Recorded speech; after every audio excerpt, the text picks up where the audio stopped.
नमः शिवाय।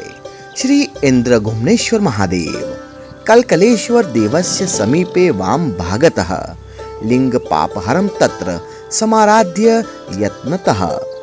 श्री इंद्रघुम्नेश्वर महादेव की स्थापना की कथा शुभ और निष्काम कर्म करने एवं पुण्यार्जन का महत्व बताती है।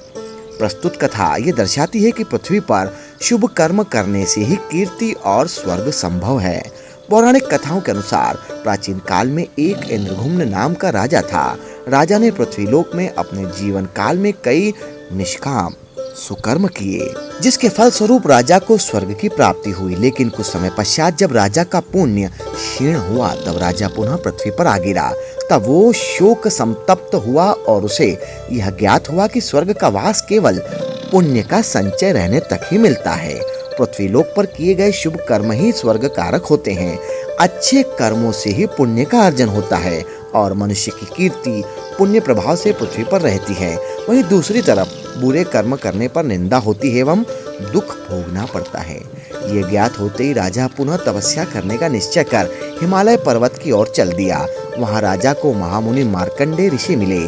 राजा ने उन्हें प्रणाम किया और पूछा कि कौन सा तप करने से स्थिर कीर्ति प्राप्त होती है। मुनि ने राजा से कहा कि राजन, महाकाल वन जाओ, वहां कलकलेश्वर लिंग के पास ही एक दिव्य लिंग है। उसके पूजन अर्चन करने से अक्षय कीर्ति प्राप्त होती है। तब राजा महाकाल वन पहुंचा और वहां स्थित उस दिव्य लिंग का पूजन अर्चन किया।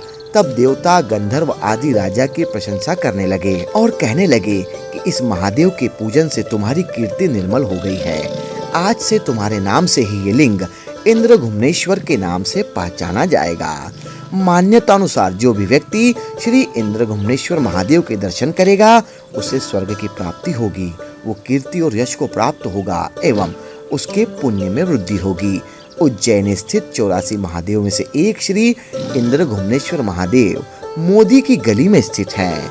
ओम नमः शिवाय।